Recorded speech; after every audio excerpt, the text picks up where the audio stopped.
Assalamualaikum warahmatullahi wabarakatuh. Kami dari kelompok 3 dengan saya sendiri Iqmal Salami Amin, kemudian Ana Adiawati, Anissa Hidayati, Rosa Ani Sanjaya, dan Nadia Asti. Di sini saya Iqmal Salami Amin akan menjelaskan poin pertama, yaitu definisi proses dan manajemen proses.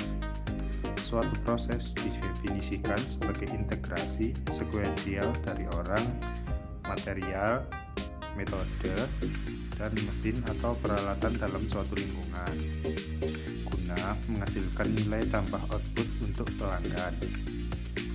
Suatu proses mengkonversi input terukur ke dalam output terukur melalui sejumlah langkah sekuensial yang terorganisasi.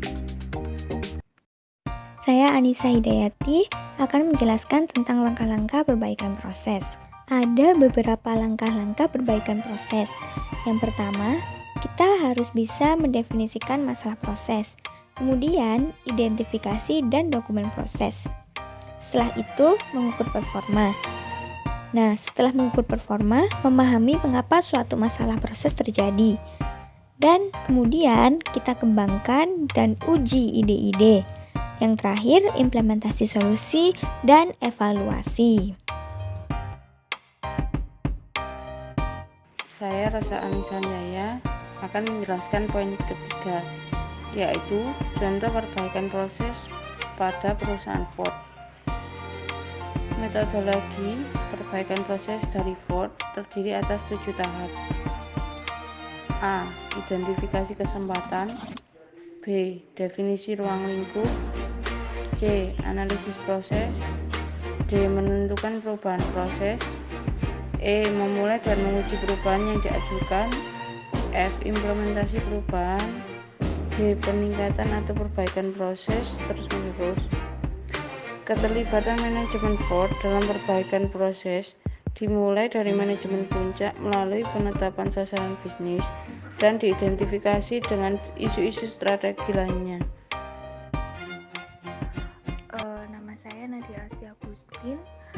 Saya akan menjelaskan poin 4, yaitu model perbaikan kualitas berorientasi proses. Bahkan Montgomery pada tahun 1990 mengemukakan suatu model yang disebut dengan model perbaikan kualitas proses bisnis atau gambaran. Saya, Ana Adiatmi, mau menjelaskan tentang proses perbaikan dan pengendalian. Proses perbaikan dan pengendalian. Elemen dasar dari proses perbaikan dan pengendalian terdiri dari 4 langkah. Yang pertama, penetapan standar untuk pengendalian dan perbaikan. Yang kedua, pengukuran. Yang ketiga, studi. Dan yang keempat adalah tindakan.